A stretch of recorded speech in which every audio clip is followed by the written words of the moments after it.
Hey everyone, it's your buddy back again with another exciting fanfic, which is What If Naruto Was Forced into a Political Marriage with Temari Part 4. If you enjoy this story, make sure to hit that like button and subscribe to the channel for more fanfics like this. Now, let's dive right into the fanfic.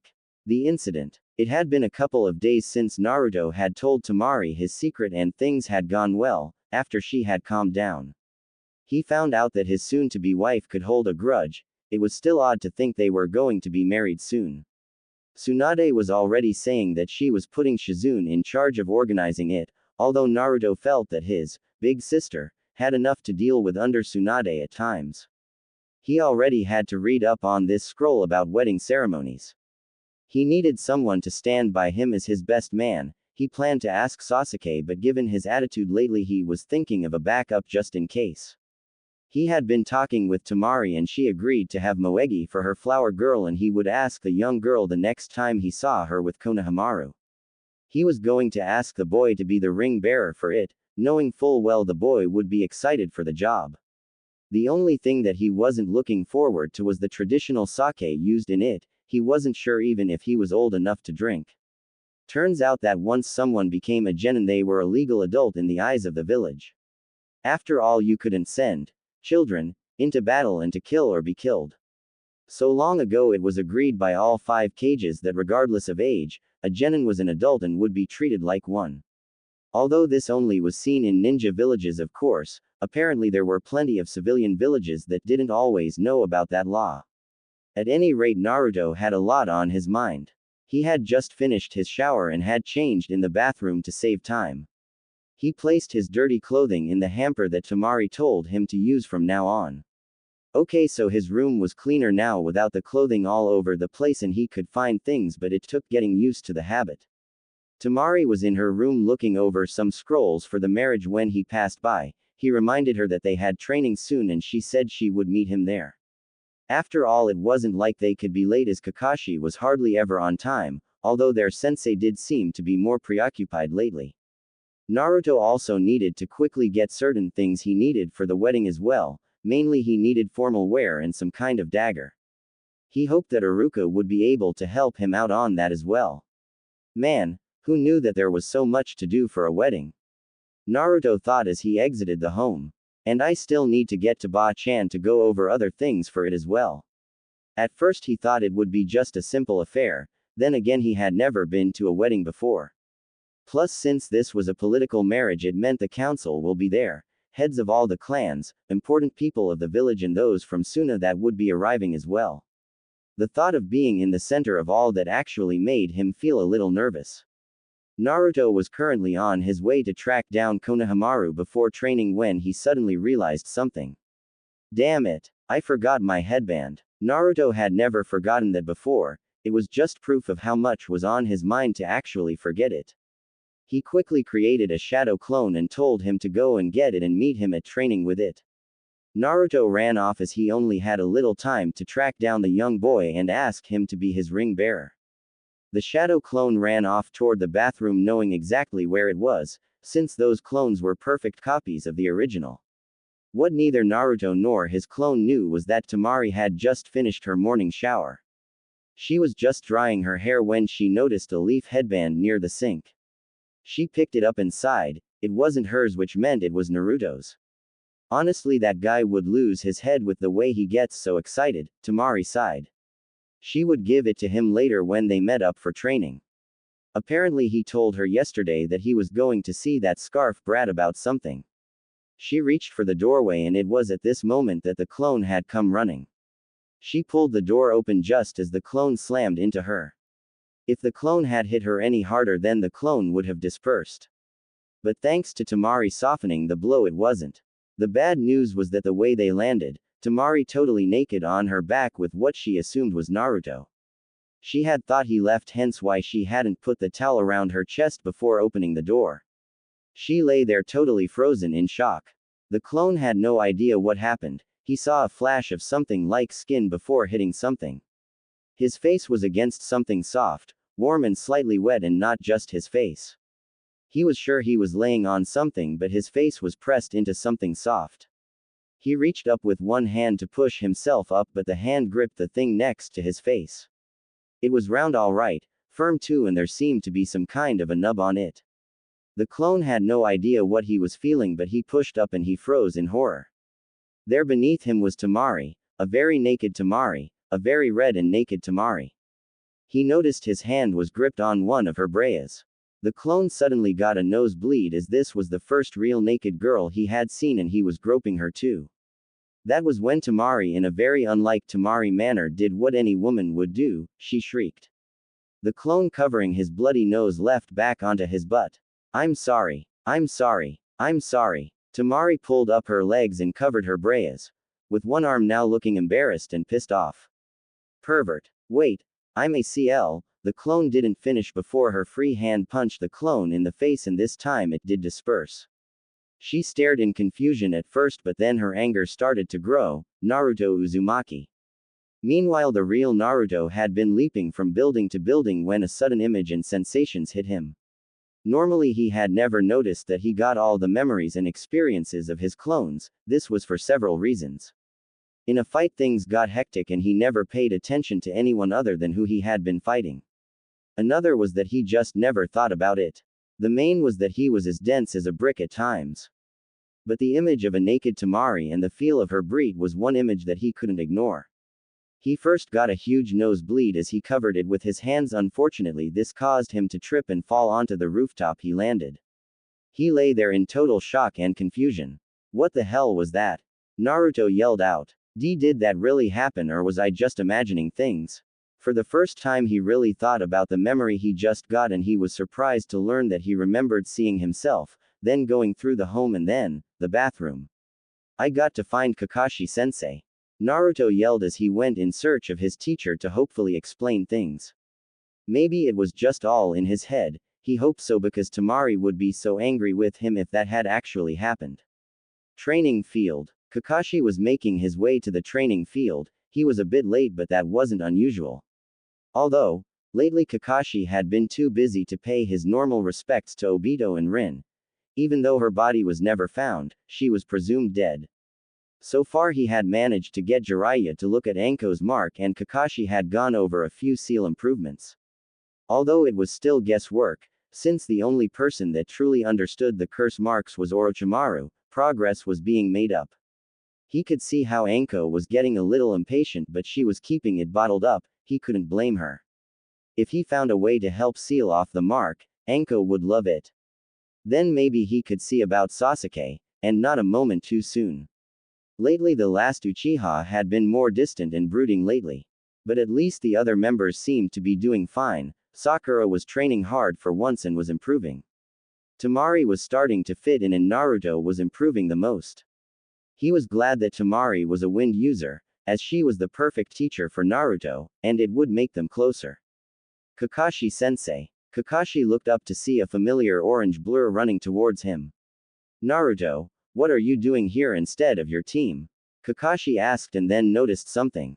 Where's your headband? Naruto blushed for some reason that made Kakashi raise a single eyebrow a bit. Obviously something had happened. Forgot it in the bathroom. Naruto looked about. Kakashi sighed. Naruto, I'm surprised at you for forgetting it. No matter, but don't make a habit of it. Since this is the first time you've done this, I'll overlook it. Forgetting the leaf headband while on duty was actually an offense in most ninja villages. Even though ninja dress codes were extremely relaxed, the headband was to always been worn, with the exception of black op missions when you can't be identified. For a genin to forget it, well, it wasn't too big a deal. Usually a small fine or punishment by the sensei would be enough. It got worse the higher in rank you went. Anyways, there's something important I need to ask you. Naruto shouted out as usual. Well, what is it? Kakashi asked him. It was obviously important for the boy. You use shadow clones too, right? Naruto asked, remembering the battle on the bridge in Wave. Well, do you ever remember anything they do? Kakashi just looked at him for a long moment, blinking a few times. He honestly didn't think that Naruto hadn't noticed until now. With the ways he used shadow clones, one would think he would notice that the clones sent all their experience back to the original. Naruto, are you telling me you haven't noticed until just now? that the experiences of your shadow clones go to you after they dispel? Kakashi asked him. Naruto got a surprised look on his face. Huh, you mean that's supposed to happen? Kakashi nearly face-faulted at that point. Naruto, of course it's supposed to happen. I know how you learned the technique from the Forbidden Scroll, didn't you read the explanation of it? Naruto scratched the back of his head in embarrassment. Not really. I wasn't really paying that much attention. Kakashi hung his head for a moment. He should have seen that coming. Anyway, that's the point of shadow clones, Naruto. You see, they're used mainly for information gathering. You send one into a dangerous area and anything they see you get at a safe distance. They are perfect copies, hence why they can go on their own unlike the simple clones. Naruto blinked a few times. Okay, say you need to read 3 scrolls. You can use a shadow clone to read the other 2 and you can learn in a fraction of the time. Kakashi explained simply to him. Oh, I get it. Naruto suddenly fully understood. Hey, if I can learn in a fraction of the time, does that mean I can train faster too? Kakashi thought about it. Normally that wouldn't be possible. Shadow clones could be very hard on a person with long use, but for some reason, Naruto was perfect for it. Actually, while thinking on that, there could be something to it after all. Well, you would still have to work on your physical body. Shadow clones can't help you in that area. Why not? Naruto asked. Because if physical change could be transferred, any damage they got would be transferred to you. And given the number of lethal blows your clones have taken, Kakashi trailed off. Naruto gulped and nodded. He knew exactly what his sensei was talking about, and now he was glad that physical stuff wasn't transferred. Kakashi continued on with his explanation. Anyways, things like practicing fighting moves, meditation to increase focus, chakra use. Those kinds of things could be done. If you use one shadow clone for training and focus on its knowledge, then you'll train twice as fast. If you have 3, then you'll train 3 times as fast. Naruto's eye lit up at the possibilities now. With the number of clones he could make, he could train 50 times faster than anyone else. He got a huge grin on his face as he couldn't wait to try this out. Thanks a lot, Kakashi-sensei. Just be careful, Naruto. No one has ever trained like that before. So please, don't overdo it for once, Kakashi told him. Who do you think I am? He grinned up at the man. Kakashi sighed. Someone who always rushes in head first and always overdoes things, that's who. They made their way back to the training field and he noticed that Naruto suddenly tensed up. Kakashi cast a glance at the genin and tried to find what was making him nervous. He saw Temari there with a deep blush as she looked away, not even paying attention to Naruto. Trouble in paradise, huh? Kakashi mentally sighed. It was expected something would happen. No couple was perfect and they were forced into this after all. He just hoped whatever was wrong they would be able to work it out. Temari, when she saw Naruto, couldn't even look at him. She felt her face heat up as she quickly turned away from him. She couldn't even speak to him, especially since she couldn't yell at him for what happened. The last thing she wanted to know was for what happened to get out. Naruto knew that it hadn't actually been him that had, well, groped her. But he still remembered it, and how she looked and felt. He quickly tried not to think about it. He could feel the nosebleed coming on. Although it had felt so good, he didn't know a girl could feel that nice. Damn it, I'm hanging around Ero Sennin too much. Naruto yelled in his mind. Temari. Naruto nervously asked. He was making sure he was out of her range if she decided to hit him, which he felt he had coming anyway. Although what he wasn't expecting was the silent treatment, she wasn't even looking at him and for a moment he thought she hadn't heard him. Temari. He said a bit louder. Oh come on, I'm sorry, it was a total accident. Still nothing, and now he was getting worried. Sure, he got her mad before. But before, she would always yell at him. This silent treatment was a lot worse. Naruto also knew that he really screwed up this time as well. He was about to say something when she threw an object at him. He flinched and prepared to guard just in case, but he saw the item on the ground in front of him. It was his headband. He grinned as he picked it up and put it on. Hey, thanks, Temari. He smiled at her, thinking everything was okay. But she just walked past him and his smile dropped. Yeah, she's still mad, Naruto thought.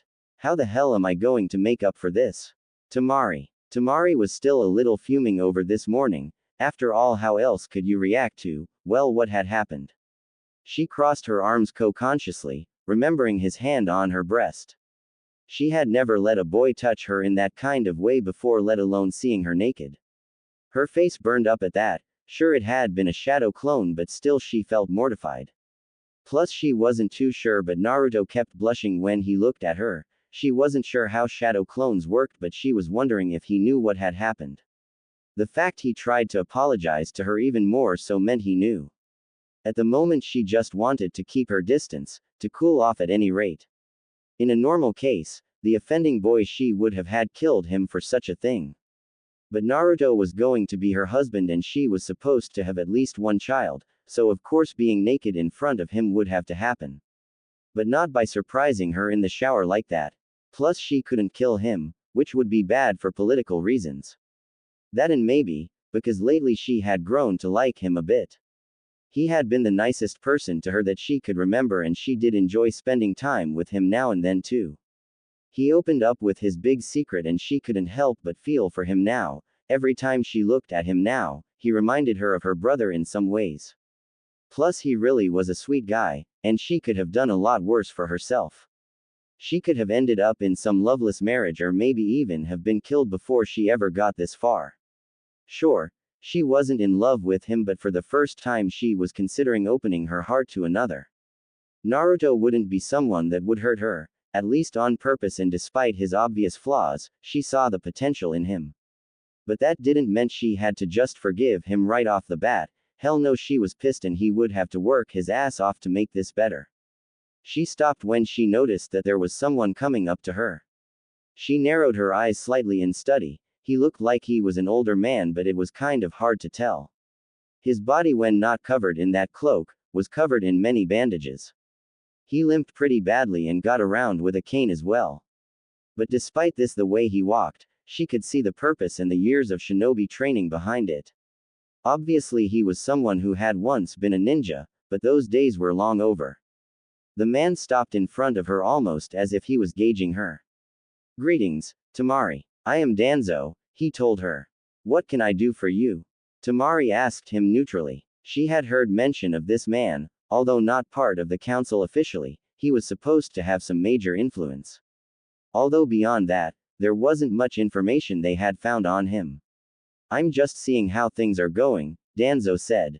"The council just wants some assurances that there are no issues between you and Naruto. After all, this is a major event coming up for both our villages." Temari wasn't sure, but she thought she didn't like this man already. It wasn't that he was mean or nasty. In fact, he was trying to come off as pretty neutral in all of this. But there was one thing that she first noticed. He reminded her of her father. The way he stood there and how he talked, it was like seeing a ghost of her dead father in this man. Just because of that, she felt her guard go up.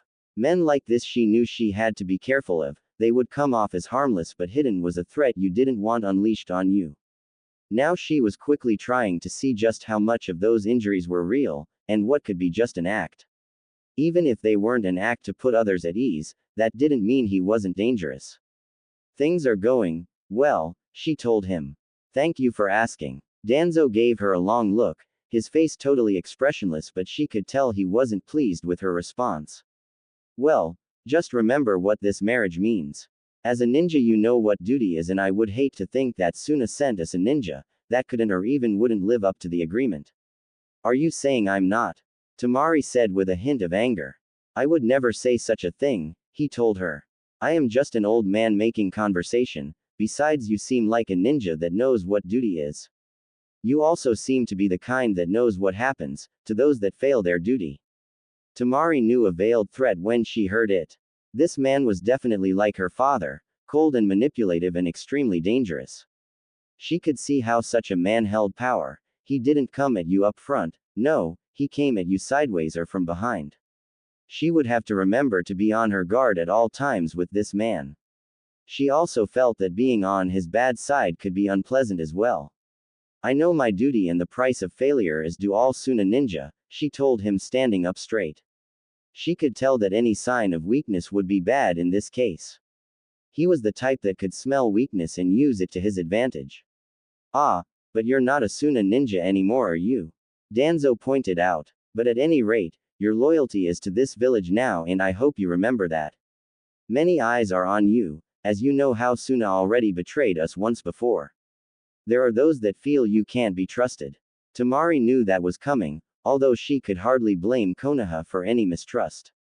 They had broken the peace between them, there was no telling how many people had lost the lives of loved ones in that battle.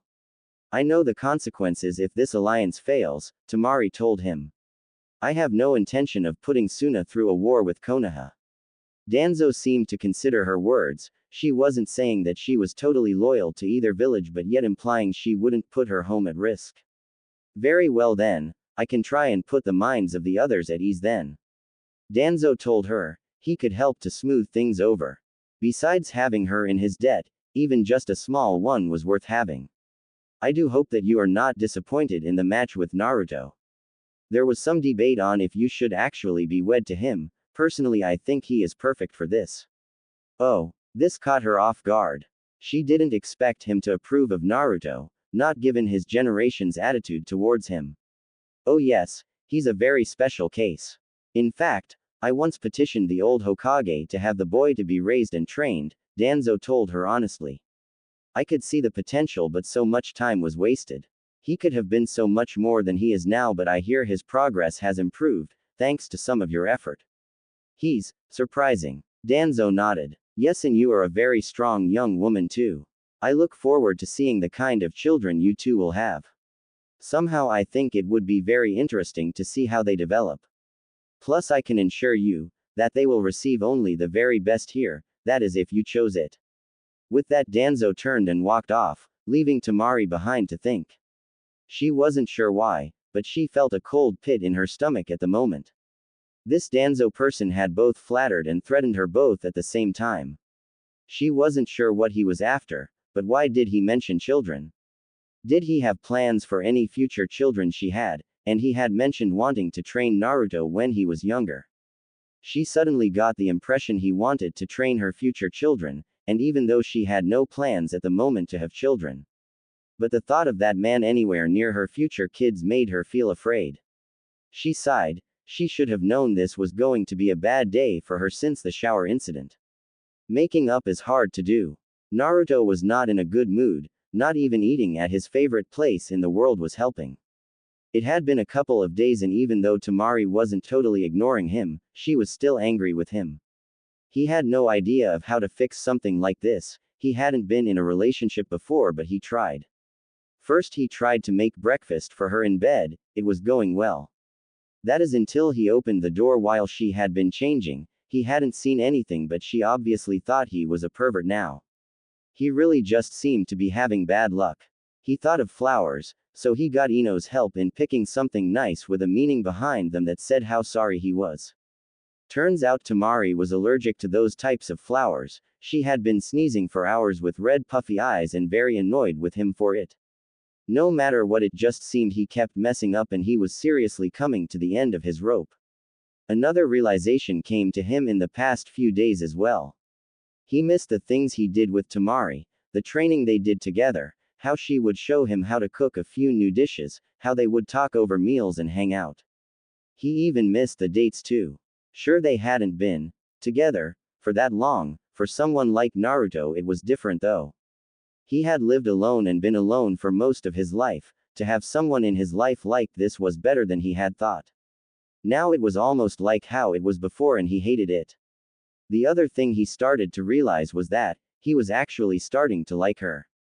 She didn't see him as the dead last, like most did, she actually saw something in him and tried to help him get stronger. Hell, he was stronger thanks to her and he knew with her help he could get a lot stronger too. He also missed her smile, it happened only a few times but it was a nice smile. He missed her laugh and how when they were alone she let her guard down a bit and was more relaxed. She was also the first person he had told his greatest secret to and she accepted him for it. It felt so good to be accepted totally without hold that back. He wasn't sure when it had happened but he knew now that he actually liked Temari, sure maybe not loved her, but she was one of his precious people and she was important to him now. He could definitely see himself eventually loving her, but at this rate not anytime soon, at least not until he could fix this. Which led to him sitting depressed at the Ichiraku ramen stand. Instead of wolfing down the ramen like a starving man condemned to a death sentence, he was just slowly eating his food. Both Ayame and Tyuki knew something was seriously wrong with the boy. What's wrong, Naruto-kun? Ayame asked the boy that was like a little brother to her. Naruto gave a depressed sigh. I keep trying to make up for something with Temari and I keep screwing things up. Like what? Tyuki asked, and when Naruto explained his attempts so far, both ramen stand workers flinched. Ouch. Yeah, I can see why I haven't seen you two together here then. Dad, that's not nice. Ayame scolded her father for his bluntness. Anyway, maybe you should try something new. I'm afraid to try, Naruto said honestly. What if he tried and it blew up in his face again? Before Ayame could say a response, the familiar voices of two girls were heard. I'm telling you, something is going on with Temari and Naruto, forehead. Ino's voice could be heard. Look, Ino pig, I know there is something off, but is it really that bad? Sakura's voice was heard too. Well, let's see if he's here and we can ask him, Ino said as both girls entered the stand. Ah, there you are, Naruto. Oh man, you look like crap. Ino. Sakura shouted at her and then looked at Naruto. He looked even more depressed than the last time she had seen him. She sat down next to her teammate and friend. Naruto, is everything okay? Naruto sighed and his head hit the counter as a depressed groan came from him. He's having trouble making up with Temari, Ayame told the girls as it looked like Naruto was in no shape to tell them himself. By the end, both girls could see why Naruto was so depressed lately. The ideas had been good ones, but things just didn't go too well. Ino felt a bit bad with her choices of flowers. She hadn't known that Temari would be allergic to those types and felt bad in her part of it. Well, what got her so mad to begin with? Sakura asked, wondering how this all started. Naruto was about to say the reason until his survival instincts kicked in. She stiffened at the thought of what those two girls would do to him if they found out. Sakura hit pretty hard when mad, and he was sure Ino wasn't too far behind her either. He really didn't want both girls to think he had tried to take advantage of Temari or something. Also, if Temari found out he told anyone what had happened, if the girls didn't kill him, Temari would finish off what was left. It's kind of personal and embarrassing, Naruto blushed. It didn't help that ever since that incident sometimes he could catch himself staring at Temari when she wasn't looking. He could still remember what she looked like naked and the feel of her skin. Naruto, Sakura said in a slightly angry voice. She could sense something, she wasn't sure what, but something was making her, pervert, sense going off. Ino's eyes narrowed as well as she felt something behind that as well. Naruto quickly sat up straight as he began to panic. Look, it really is personal, and Temari wouldn't want me talking about it. Can't you help me out of this at least? Sakura and Ino shared a look. They decided they would drop this at least for now. Besides, for Ino, she had been helping Naruto with his bride-to-be. The hopeless romantic in her wanted to see the two blondes fall in love and have the happy ending that she always dreamed of having when she married. And it was no small wonder which dark-haired boy was the star in those fantasies either. Plus, how could she get Sasuke to be hers, if she couldn't help Naruto get the woman he was going to marry? Sakura just wanted to help her friend. Lately she and Naruto had gotten a lot closer. Maybe it was because he had stopped trying to gain her heart and had settled for just her friendship. She was actually glad to have Naruto as a friend lately, and she didn't like to see him like this.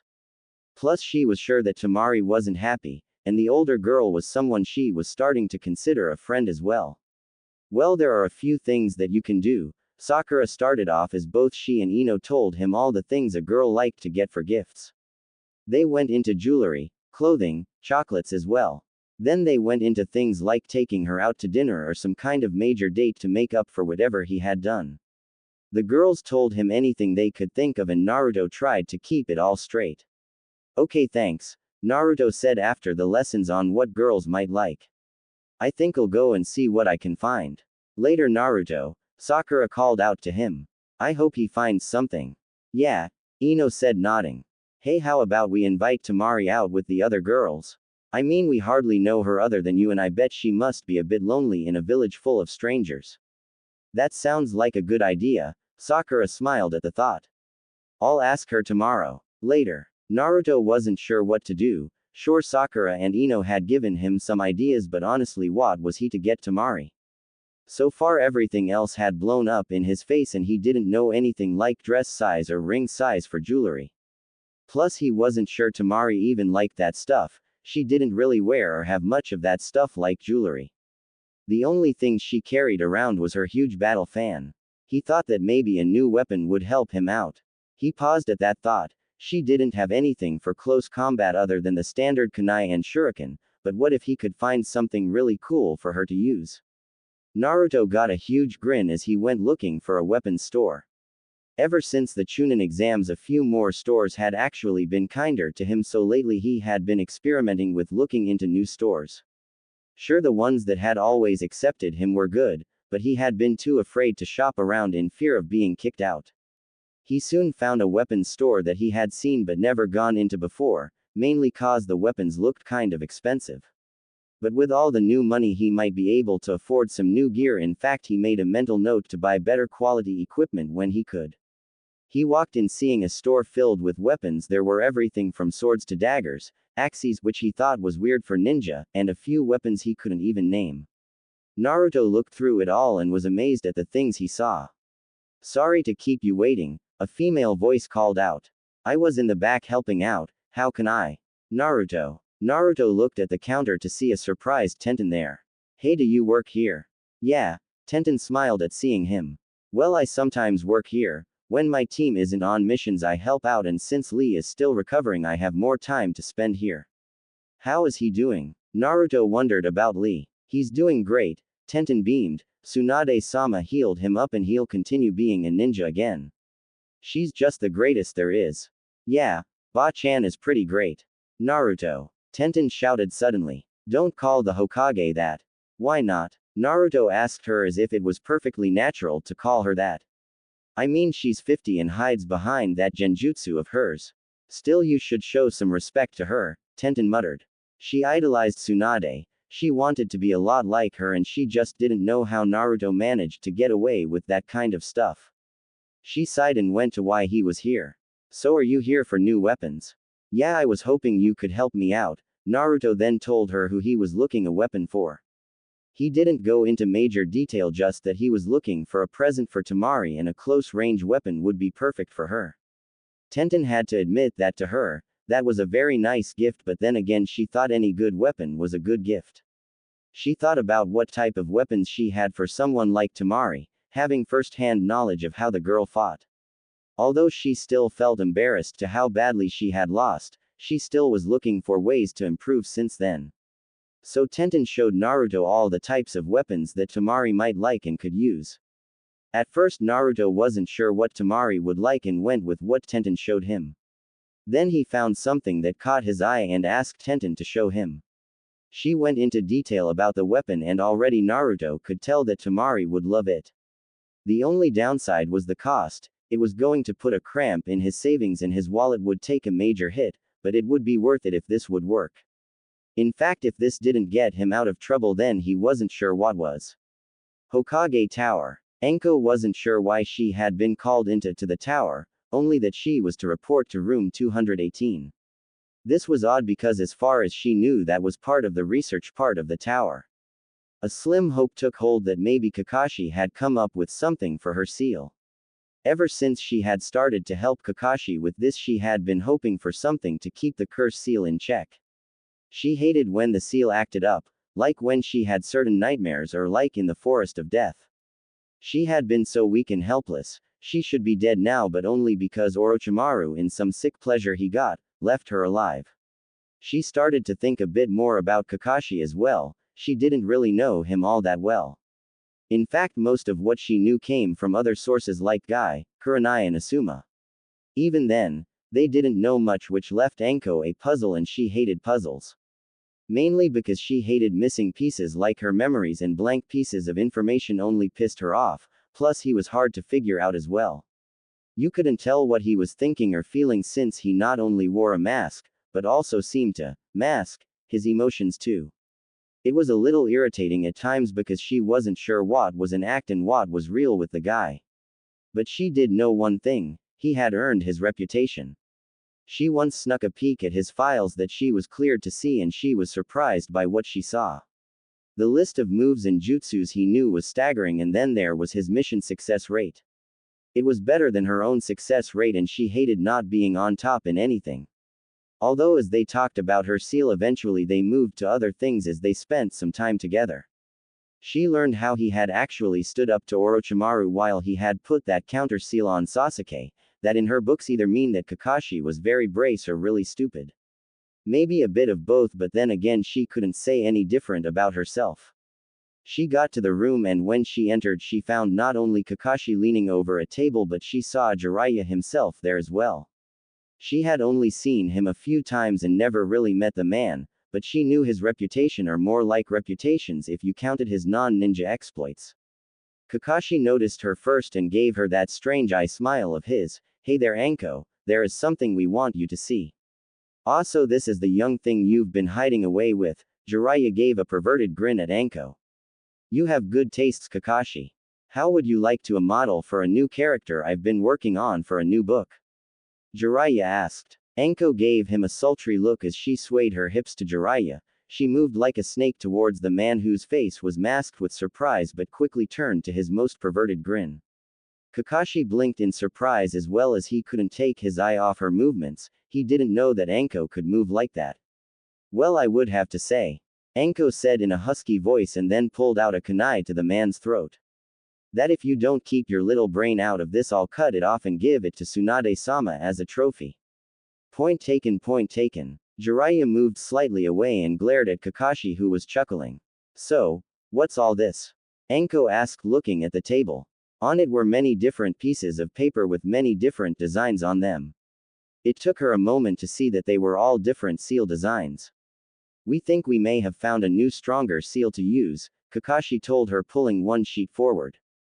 Jiraiya nodded. "Yes, using Kakashi's previous method as a template, I've put my own knowledge into it. Now it should work a bit better, although this won't completely seal it, and if you ever did try to use the curse mark, this seal would be totally useless." "Hey, I'll take what I can get." Anko grinned at the image on the paper. She tried making sense of it, but it was way beyond her.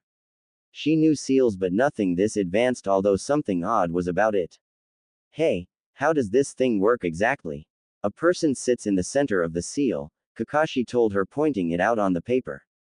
"It's pretty much the same, only the design is more complex." "So I just sit in the center or what?" she asked, and noticed Kakashi got a little nervous for some reason.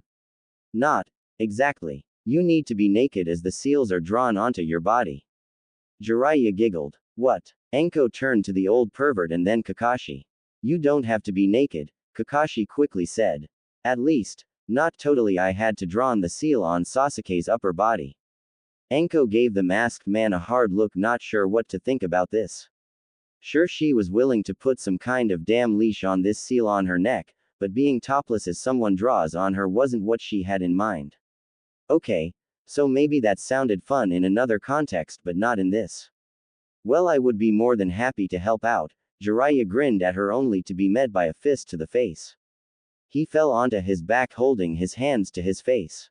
"Not likely," Anko said coldly. Then she looked at Kakashi and sighed. If this what it was going to take, she would have to do it, but she was going to get compensated for it. "Alright, Kakashi, just name the time and place, but if you're going to see me topless, then you'll have to do something for me to make it fair." "Like what?" Kakashi asked, wondering what she had in mind. "Now where is the fun in that?" Anko grinned at him and walked out the door, leaving both men to stare at the closed door. "My boy," Jiraiya said slowly, getting up. "I don't know if I envy you or not now." Although Jiraiya did know was that he seemed to have stumbled upon a new side story for his new book. If the things he caught Naruto and Temari doing helped out, then this little thing with Kakashi and Anko would be a nice companion piece to it. He was already thinking of all the things he could do with them, maybe the mysterious masked man and the snake charmer woman as characters. He quickly pulled out his notes and started to write these ideas down. Uzumaki home. Temari was not having a good day, actually make that a good week. First there was the shower incident, then that meeting with Danzo had put her on edge. Then there were Naruto's attempts to apologize which ended up blowing up in her face. She was just thankful that she didn't get a rash from those flowers on top of everything else she got from them. She was currently thinking just forgiving him, since his making things up to her were turning out to be disasters. A part of her was actually afraid of what he would do next. She sighed as she went up to her room. So far it looked like Naruto wasn't home yet. That would give her time to unwind and then she could think about just saying that things were fine between them and moving on. Besides, it had been a few days since the incident and she had cooled down since then. It was still embarrassing to just think about, but the rational part of her mind knew that sooner or later he would see her naked. That meeting with Danzo had started her thinking on things. She was expected to produce at least one child at some point, which meant that she and Naruto needed to get closer. At least things had been going well and he was a nice guy, at least he had never forced the issue of sex. She knew that a lesser man, if they had found her naked in that position, might not have pulled away. She crossed her arms across her chest at that thought. Being a ninja was a dangerous job, but a female ninja held other things to worry about. A captured kunoichi didn't just have torture to worry about for starters. At least with Naruto she knew that he would never force her into anything. She sat on her bed thinking about things. The wedding was coming up soon and although she was comfortable around him, what did she feel for him? She started to list the things about him, both the good and the bad, and in the end the good points seemed to have won out. Logically she knew that he was a good match, and most likely would be a good husband and father one day. He liked kids, provided she made sure he didn't teach them anything perverted, and he was loyal and very honorable. But although her mind was made up, what did her heart say? It was then that she noticed a box on her dresser and she groaned. She really was worried what was inside of it. Might as well get it over with, Temari thought as she went up to open the box. It was a bit heavier than she thought for something that size. When she opened it up and was actually surprised by what she found. She pulled out a twin pair of fans. They were a good length, black with a yellow floral pattern on them. Temari was interested and opened one of the fans up. It was then she found out why they were so heavier than normal, as the fan was all metal. The edges looked razor sharp and the metal very durable. The metal glistened and she examined it closely. It was a very good quality. She noticed something else in the box, a small note that only read the word, "sorry," on it. She couldn't help but smirk. That was just like Naruto to write something so simple. She also noticed that there was something odd about the metal. It wasn't a normal metal. Having a similar fan for years, she knew metal that was made to conduct chakra by feel at this point. She took the two fans and quickly went down to the small training area in the backyard. Temari flicked her wrists and opened up the fans, testing the weight. They were excellently balanced, but it would take time to get used to them. She went into a few fluid movements with her fans and body. There were a few things she could do with these that she couldn't pull off with her larger fan. Her mind was already going through all the different types of things she could train in with these fans. She was a long-distance fighter, but her biggest weakness had been someone getting in closer to her. Now with these she had that covered. Temari never really got giddy, but she was as close as she could come with these. They were perfect for her. Now it was time to test the chakra, and with one fan she infused her wind chakra into it. She concentrated, feeling how the weapon took and molded it. It would take time to get used to that, but it felt right. Then when it felt right, she slashed out with her fan and released the chakra. A wave of condensed wind flew out to the target and left a scratch against the surface. Normally that kind of attack would cut it in half, but with time and training she could definitely use these. Okay, apology accepted, Temari said, placing the fans in her belt as she turned around to see Naruto there. Why, you knew I was here? Naruto asked, a little nervous. At least for a few minutes, she smirked as she walked over to him. Were these your idea? Yeah, I was thinking what you would like, and when I saw them I figured you might. Naruto scratched the back of his head. Plus you told me that your fan wasn't good for close combat and these looked perfect for you. Temari smiled honestly as she looked at him, thinking back on her earlier thoughts.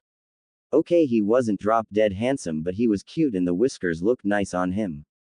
Naruto, can we go inside to talk about something? She asked him. He blinked in sudden confusion but nodded. They ended up on the couch sitting next to each other and she noticed how he seemed a little nervous. In fact, during the dates they had, he had been nervous around her when they were close at times. She should have known, he had been alone most of his life, so he wasn't used to close contact. Thinking about that made her feel sad about that. He didn't deserve that kind of loneliness. Naruto, as you know, there are a few expectations for our marriage. You mean that we're basically closing the deal on the new piece? Naruto asked her. Well, there is that, Temari said as a small blush started to form to where she was going. But in these kinds of marriages, to prove our commitment, a few things have to happen. One of them is that I have to have at least one child. Naruto swallowed nervously at that. I remember you saying something about kids a couple of times. Temari nodded. Yeah, that's because I knew we would have at least one, and remember, no perverted jutsus. She gave him a small glare for measure and he quickly nodded his head so fast, it looked like it would fall off.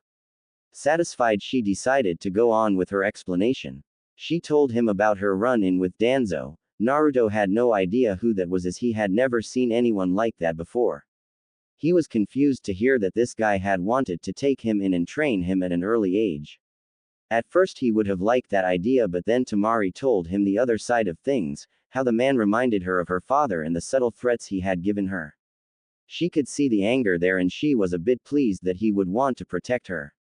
Bastard isn't getting any kids from us, Naruto muttered, crossing his arms. He made a mental note to ask Tsunade about him the next time he saw her.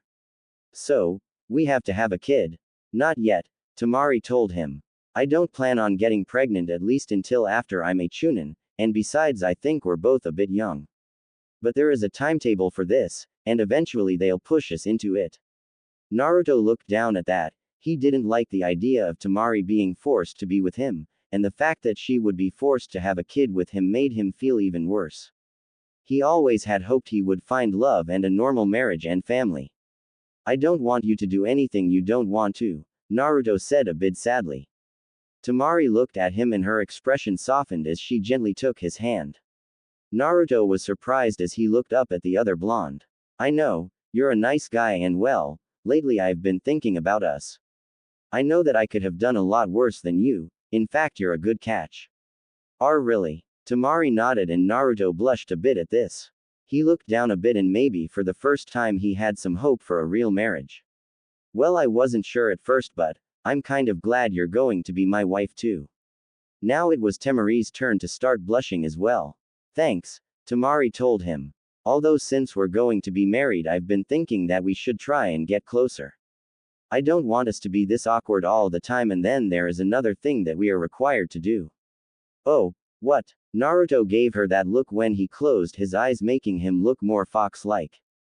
Well, we will have to, you know, the wedding night. She told him, blushing a lot more now. What happens on a wedding night? Naruto asked her and Temari nearly fell over from that. You mean you don't know? Temari asked and he shook his head. Temari sighed at this. She should have known that without parents he would be missing a few things, but this was not what she expected. Naruto, on the wedding night the couple consummate the marriage.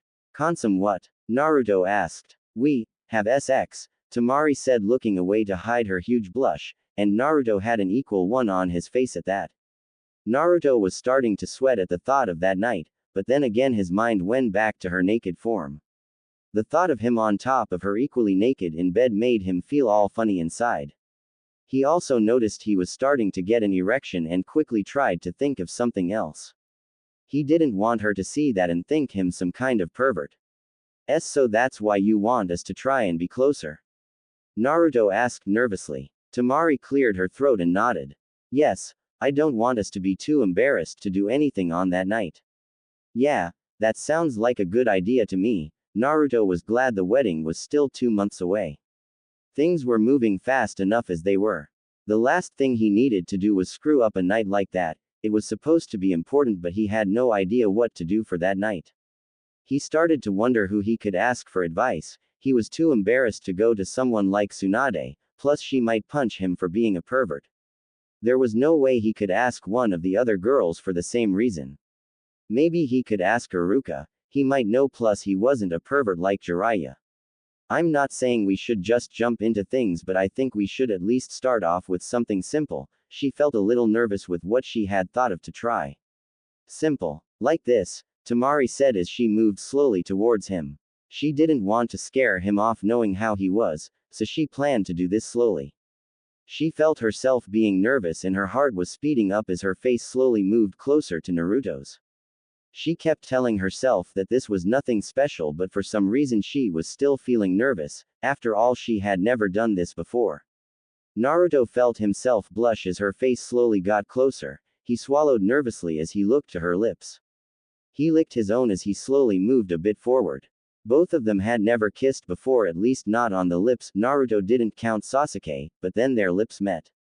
Naruto was surprised how soft her lips were and he closed his eyes. Temari did the same as they gently felt out the kiss. She wasn't sure what to do, but then instinct started to kick in and both started to kiss. Temari meant it just a slight one, but strangely found herself drawn into it, the kiss. She could taste ramen and something else in Naruto's kiss, and she should have known he would taste like it. Naruto found that her lips tasted of strawberries and he didn't know that kissing a girl felt as good. Both of them lost track of time, but a few seconds later they both pulled back blushing. That was good, Naruto stammered out. Temari nodded her head, feeling her heart racing at the moment.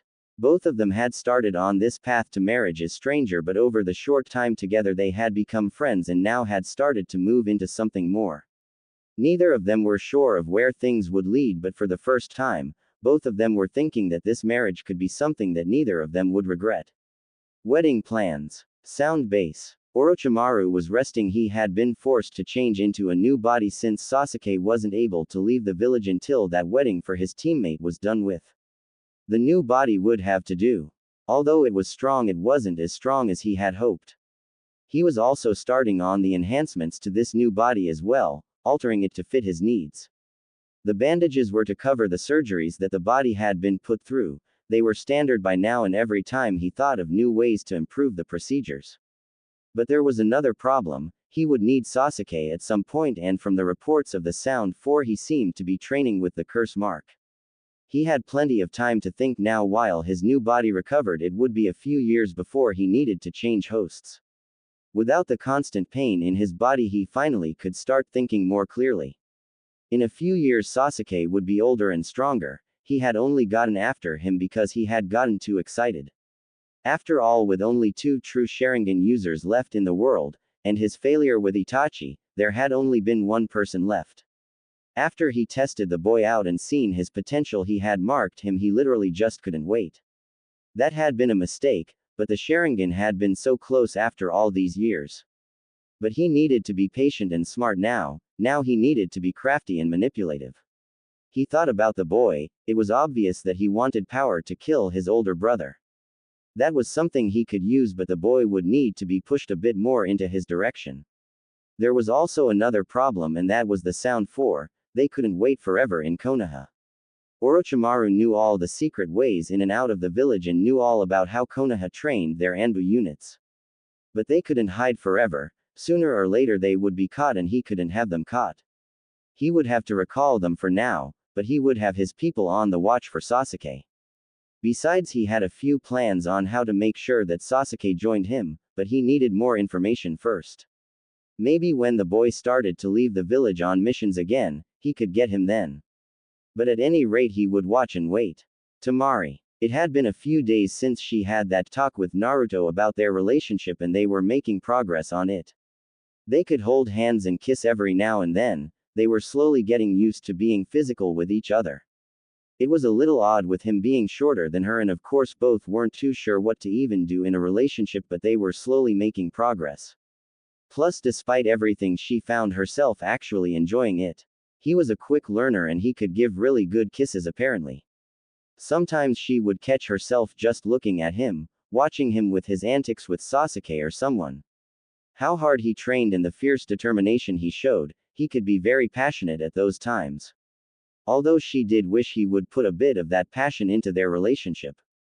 That was another thing. She had stopped thinking of this as the arrangement into a relationship. Why not? After all, they went on dates, lived and worked together.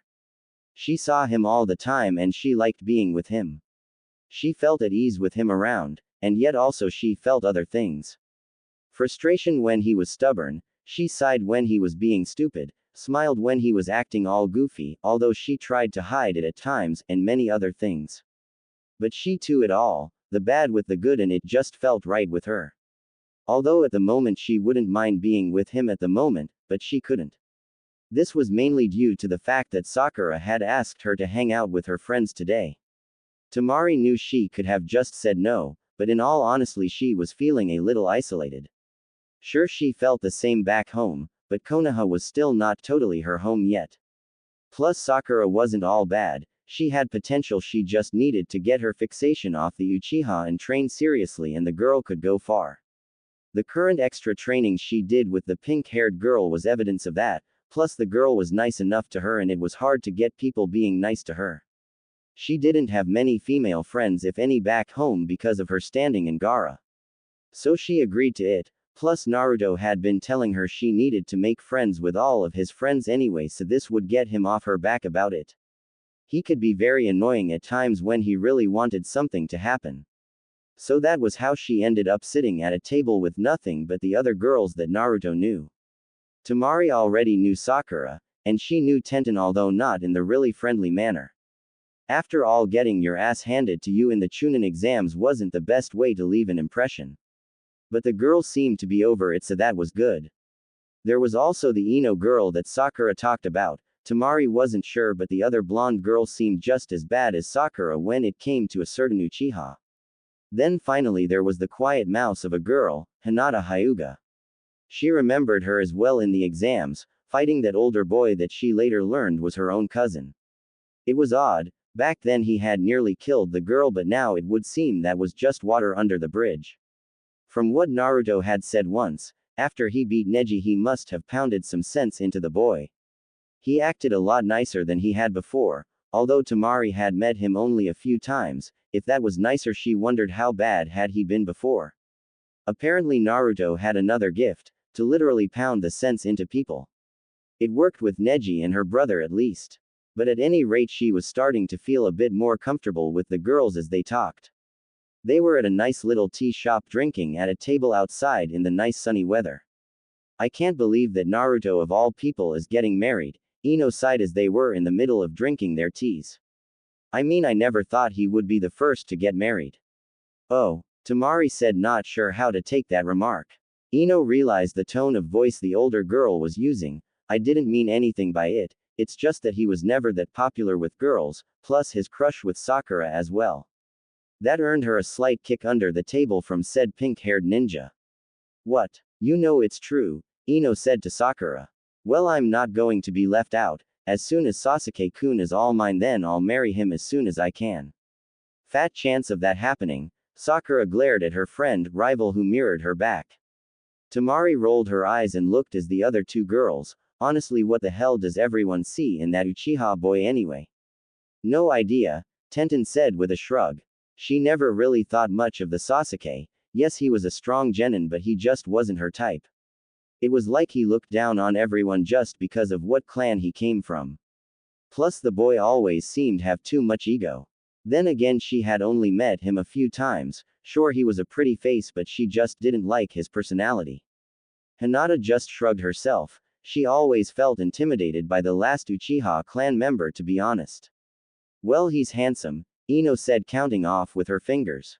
He's from an established clan, he's got such a dark past with what happened, he's rich, powerful, he's cool, he's the strongest genin in the village too. I can debate that, Temari told her. What? You think you're better? Ino challenged. Not sure, but I know there is someone stronger, and that's Naruto, Temari said plainly. The entire table looked at her, shocked with surprise at this. Then Ino burst out laughing. Naruto had been the dead last at the academy. The thought of him being stronger than Sasuke, who was a prodigy and top genin of their class, was just too funny. Temari, however, didn't like the way the girl laughed at Naruto like that. Naruto. Ino finally managed to get out. Okay, I'll admit that he's gotten stronger. After all, I saw that mock with Neji and he really pulled out an upset win with that one. But come on, There's no way he's stronger than Sasuke-kun. Please, Temari said. I watched that fight he had with my brother after all hell broke loose. Everyone knows that it was Naruto that beat him. Hell, it's public record. I bet by now as it's well known in my village. I saw your precious Uchiha fight my little brother and couldn't even scratch him, but Naruto, well, he never gave up. Temari relaxed a bit as she started to think back to that day. I've been in many battles and I've seen the kinds of terrible things my little brother can do. But that is a day I'll never forget. The things I saw in that fight I know I'll never see again. The kind of fight they had was something that you only hear in stories or legends. I remember my heart racing just watching them slug it out, and I'll admit. Back then I never thought much of him, but when I saw him fighting with everything he had, I saw that there was a lot more than meets the eye with him. Trust me, if you saw what I saw you wouldn't say those things about Naruto. Temari said, giving the girl a steeled look. Ino blinked a few times, not sure what to think about that. Temari looked very serious, but in her mind she just couldn't wrap her head around the fact that Naruto of all people was supposed to be stronger than Sasuke. Naruto-kun has always been brave and strong, Hinata finally spoke up. She was glad that someone else saw what she saw in Naruto. Although she was still envious of Temari to be marrying Naruto. It still hurt how she now never had a chance with the boy that had captured her heart, but it was more manageable now. I haven't known him that long, but even I thought he didn't stand a chance against Neji, Tenten said, adding in her 2 cents. I mean, I've seen Neji in action and he had to go all out on Naruto, even resorting to rotation which he was saving up for later. Then when I thought he had lost, he comes out of nowhere and Neji is down for the count. Yeah, Temari chuckled at that, never saw that coming, but it seems that's his specialty. You can never know what he's going to do next. She fingered one of her new smaller fans that were tucked at her waist. She smiled a bit as her finger glided over the gift. I don't know who is actually stronger, Sakura said softly. I wasn't awake during that fight, but Naruto has gotten a lot stronger, even more than I thought. It was something that Sakura had come to admit in recent weeks. Naruto had far surpassed her and was showing no signs of slowing down either. She felt like she was being left behind and had to work so hard to just keep them in sight. Sakura, Ino asked, shocked that her friend would admit to something like that. What makes you say something like that? You always hated him and said he was weak. Sakura actually flinched at that. She had started to feel bad about the way she had treated Naruto in the past. He was a good friend and she felt horrible about all the times she had been mean to him. I was wrong, she said, looking down at her teacup. And I never really hated him. He was just annoying at the time and I never let myself get the chance to get to know him. But after the Chunin exams, I guess I started to grow up and I don't think of him like that anymore. He's a really good friend who will always be there for you no matter what, and he is strong. Temari smiled at that. She wasn't sure how to feel about the girl hearing how she used to be. But people can change for the better. Her brother was proof of that. It seems that Naruto changes everyone for the better. Temari thought to herself. He changed Neji apparently, he changed Gaara, and he changed Sakura. Maybe he's even doing the same to me. Well, how much stronger could he be? Tenten asked, getting a bit more curious now. Well, let's see. Temari leaned back, thinking about it. He's already learned a powerful jutsu from Jiraiya the Toad Sage. The Rasengan, which was created by your 4th Hokage himself, and only like 3 people even know it in the world. He's also working on his wind nature manipulation and he's starting to make some progress. This progress, of course, was Naruto using clones to try and cut rocks up with his chakra. She had caught him using 10 clones with the rocks, and when she asked what he was doing, she was surprised by the answer. She had never heard of anyone training with shadow clones before, although she didn't know the jutsu herself. There had to be a reason she had never heard of people training this way before. Ino, Tenten and Hinata sat there, surprise written on their faces. They hadn't known anything like that, but Hinata soon smiled, knowing that Naruto had hidden strength and now it was showing through. She only hoped to one day match that. I've seen some of that too, Sakura said to the others, just in case. Although I wish he had a different summons. He can summon too. Tenten hadn't known that. Frogs, Sakura groaned, remembering how Naruto had called up a strange little red one in a blue vest. Actually, they're toads, Temari corrected. She had said the same thing and apparently the toad had took offense to it. At any rate he's a lot stronger than you think. Well, sounds like it. Tenten had to admit that was an impressive list and a bit diverse. She was a weapons specialist, but she was starting to think maybe a little practice in another area wouldn't hurt as a backup. At any rate, what's he like? I mean, how are things going between you two? Temari blushed a bit and tried to keep a smile off her face, but a bit showed through. He's actually a really sweet guy. I could have done a hell of a lot worse than him. Sure, he needs a little work, but no man is perfect. Hopefully you can get him out of that orange suit, Ino sighed. God, how has he not been killed in that ugly thing? I have no idea. Temari rolled her eyes. Trust me, I've been trying, but he can be very stubborn at times. Hopefully I can slowly get him off so much orange, but I get the feeling he'll fight me on this one. Never did understand his fixation on that color, Sakura sighed. Hopefully you can, or at least get him something better, maybe mix it in with a darker color at least. Well, how about the good stuff? Ino asked. Come on girl, we need details. Have you two kissed yet, and is he a good kisser or a bad one? Temari flushed at that, seeing all pairs of eyes now glued to her.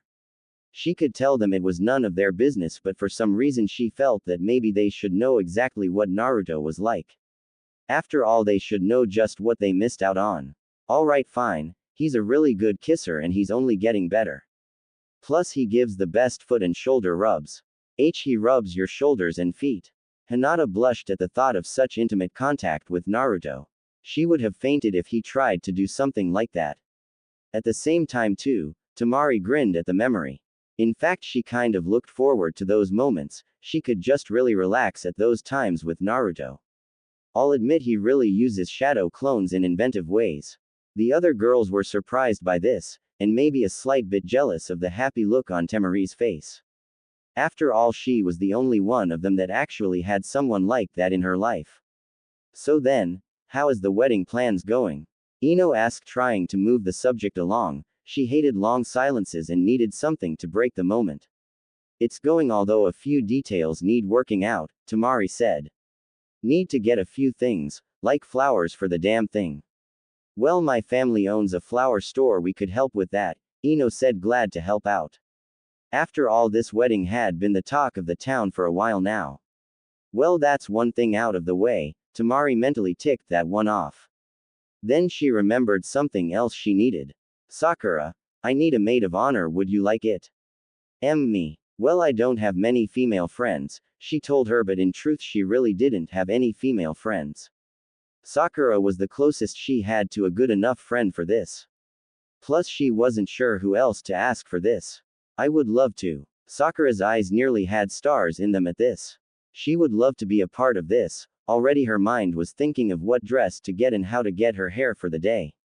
Ah, no fair, Ino said. Sorry Ino pig, but she picked me. Sakura grinned at her friend. So you need any other things to help out? Tenten asked the older girl. I mean, we might as well help you out with planning this thing if you need it. We can't do everything, but we can at least do this since Naruto is our friend. Temari smiled, happy to have the help, although the place was already picked out to be on top of the Hokage Tower. She and all of that was being planned out. She still needed to think on a few things, like guests. So far the only people she was inviting was her family and her old sensei. Of course the Suna Council would be there, as would all the important people in Konoha. But so far the ceremony wouldn't be totally traditional. Which was a good point, and there would be a few changes. Such as her making an oath of always obeying the husband. Like in some ceremonies, she liked Naruto, but in no way could she give up her pride for something like that. It would be a true partnership for their marriage and not one of submissive servitude. She snapped back as someone asked her a question on if she knew a place to get a good kimono.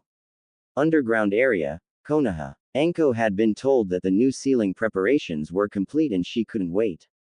Although she was moving in the more secure areas, the older underground areas where she has stayed when they had found her and they had interrogated her. She was glad they didn't go through the physical torture part for missing Nins, but still they had used all the tricks to break her down. She did break, of course, but she couldn't tell them what she didn't know. After a couple of weeks she was reinstated but given 2 weeks recovery leave. That had been a rough time for her. but she didn't blame them. Hell, a part of her had hoped they could have unlocked her mind with what she went through. All in all, she had gotten stronger from it, and now she was heading back into this place. The cold stone echoed with her footsteps, and she found the room that Kakashi had told her to find. She opened up and looked inside. The place was dark with candles as the only light source, but she was interested in the designs that were all over the place. There was a complex one on the floor and many others that led from it going all over the place. Damn, Anko muttered at the level of detail that had to go into this. This had to take forever. Actually more like 5 hours, Kakashi said, stepping out from behind a pillar with some ink. He looked a little tired to her, and if he had been at this for 5 hours it was no wonder. So you think this will work? Anko asked, looking around. Well, it's a lot more advanced and complicated than the one I used on Sasuke, that's for sure, Kakashi said, looking around himself. But we won't know until we try. Anko sighed. Alright, let's get this over with. She removed her coat and laid it out off to the side. She was about to start with her mesh shirt but looked at Kakashi. Aren't you forgetting something? If I have to do this topless, then so are you. Kakashi rolled his visible eye and took off his jacket and then his long-sleeve shirt. He placed them off to the side only to see Anko watching her with a smirk on her face. Happy? Not yet. You forgot the mask. I'm not letting you see me nearly naked unless I get to see that face of yours. Kakashi paused for a moment and pulled off his mask. Honestly, what was it with people trying to see his face? Anko had been watching Kakashi take his shirt off, and she had to admit he had a really nice body under all that clothing. You couldn't tell because it wasn't skin tight, but his body was slim but athletic, kind of like a swimmer's body. All lean and powerful like a cat. She noticed the Anbu tattoo on his shoulder, and the little scars from the trade as well. Then he removed his mask and her brain shut down for a moment. She was amazed by what she saw. He was without a doubt one of the most handsome men she had ever seen. His face was perfect, strong jawline, the perfect mouth and features. Even the scar on her face that she could see seemed to fit with his face. She couldn't understand why he chose to hide a face like that from the world. Then again, if all the women in the village could see that face, he wouldn't get a moment's peace. She wasn't even aware of her cheeks burning slightly from her staring at him. Anko? Kakashi asked, snapping her out of it.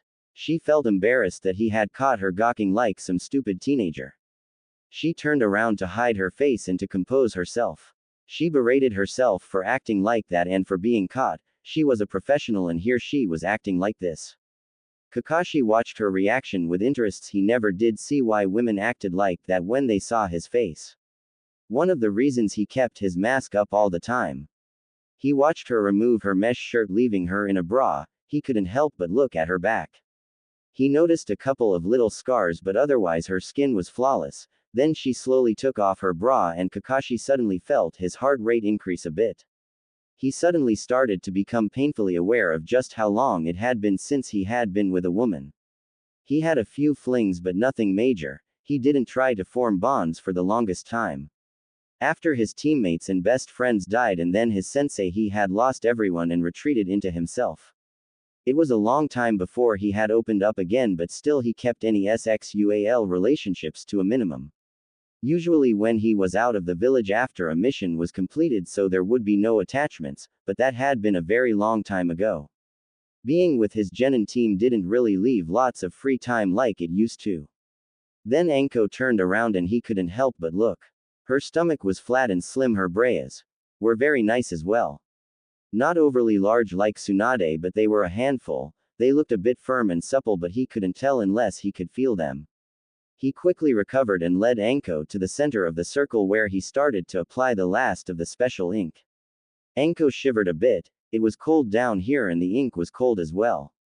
She tried to focus on something else, but it was boring and she hated being bored. So, seen any interesting movies lately? It sounded even more lame coming out of her mouth than in her head. Kakashi chuckled, knowing what she was doing. He didn't mind the conversation. Not lately. Been very busy with my new team, plus the Ika Ika movie is still being made. They haven't picked a main star yet either. You really do like those books, huh? Of course, they're full of action, drama, suspense, porn. She supplied. Well, there are certain adult scenes, yes. Any 3 ways. Kakashi blinked. A couple, why? Then it's porn and not adult scenes, as you put it. Besides, how many times does that actually happen in real life? She asked him, smirking. I'll admit that it's unlikely, but then again it is fiction, Kakashi told her as he started on the symbols going down her spine. You know, we've worked together a few times, but we haven't really ever talked before this, have we? Anko thought about it. Before he came to her about the new seal idea of his, they hardly ever interacted. No, not really. Why is that? Kakashi shrugged, even though she couldn't see it. Not sure myself. I think this is the most we've spoken outside of a mission.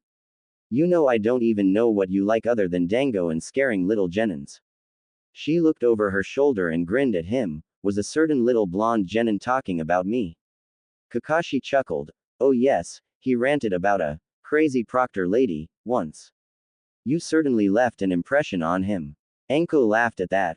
Well, then maybe I should crash his wedding and surprise him.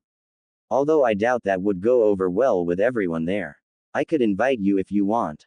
Really? She was surprised at that.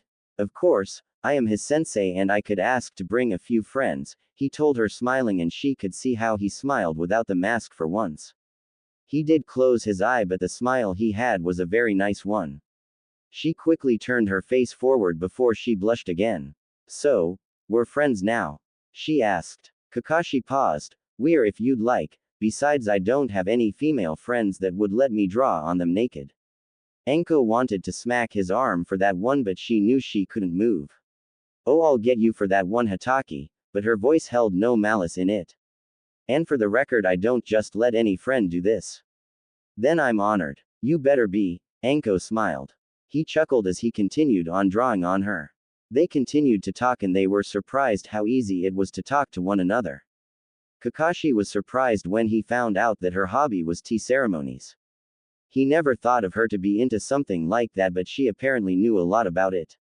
She learned that he had a few hobbies other than his books, and laughed when she heard that one of them was getting under Guy's skin. They both tried to continue on when Kakashi moved to her front, but it wasn't that easy. Anko had to admit that it was all kind of erotic and was glad that the cold was why her nipples were hard. The last thing she needed was for Kakashi to think she was turned on by all of this. Although she couldn't help but stare at his body and face now and then. He was a very good specimen of the male species, and it had been a long time since she got herself laid.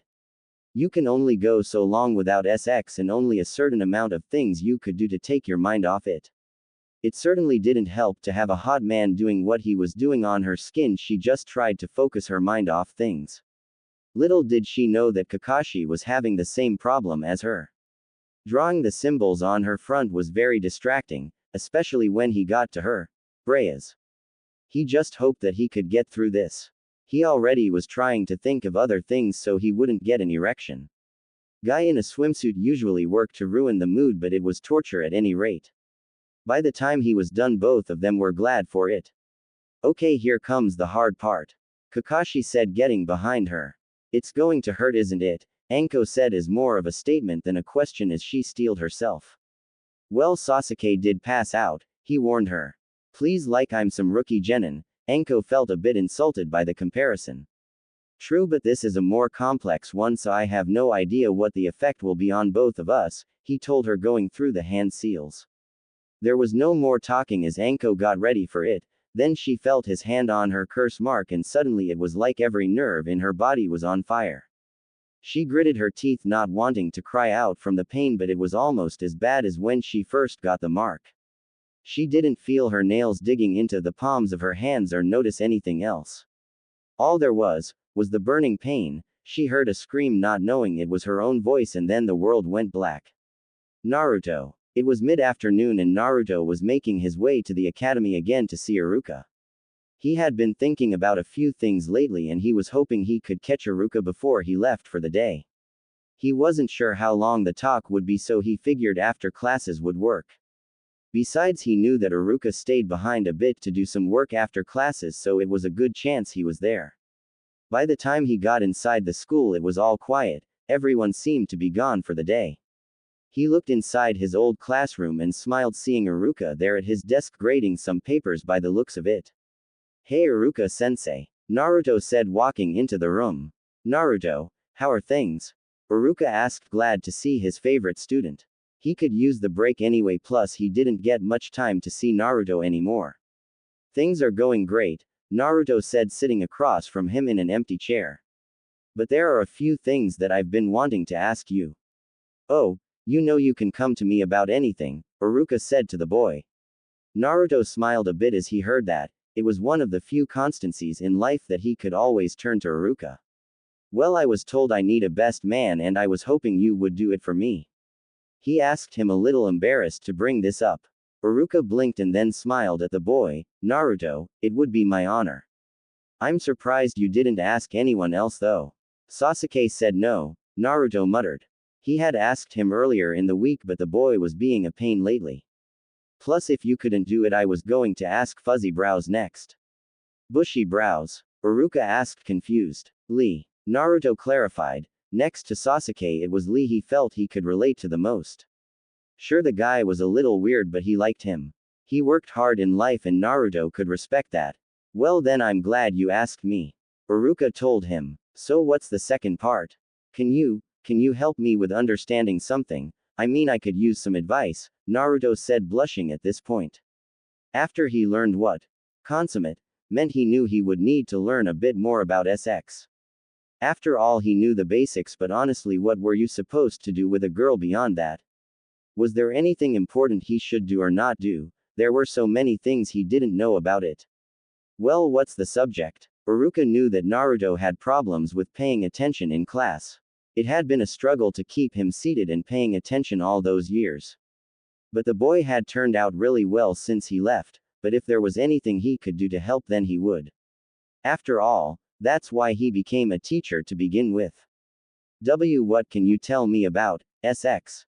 Naruto finally asked. Iruka paled, as that was a question he never thought he would have to get into. Of all the things he had to ask, why did he have to ask him that? Iruka felt that this was going to be a very long and awkward talk. Intimacies. Iruka had been trying to tell Naruto about SX, but it was just hard. This was why he had someone else teach the kids about SX, he just couldn't do it.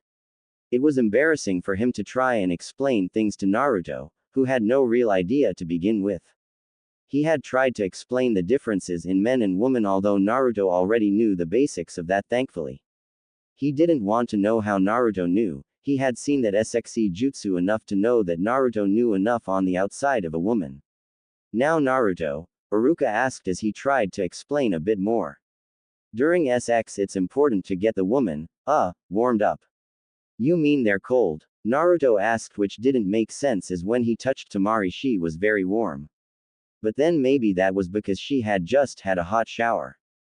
No, not like that, the teacher sighed. I mean, they need to be ready first before you put your into her.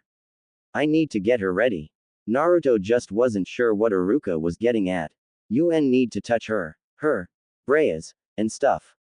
Women had certain places where they feel pleasure, and if you do it enough, they get wet. Wet. Naruto blinked. You mean like they sweat? No. Well, yes, that can happen too when both of you get worked up. I mean, they get wet down there. He pointed downwards. When he saw Naruto blinked in confusion, Iruka just sighed. Why did Naruto have to come to him about this? He was just too nervous for this, but he would try his best. An hour later, Naruto came walking out of the academy even more confused going in. Iruka always seemed to know a lot about everything, but apparently with women he didn't know as much as Naruto had hoped. So now he was totally lost on the subject. He was trying to think of who else to go to, but honestly the only real option seemed to be Tsunade, but that just seemed weird. She was like a grandmother, sister to him, or at least the closet he had to it. But it would seem that fate, not that be believed in it, had something else in store for him. As luck would have it, Jiraiya had been in the area. He had just finished up some research at the hot springs and was already making notes on the next installment of his book when he saw his favorite genin in the world.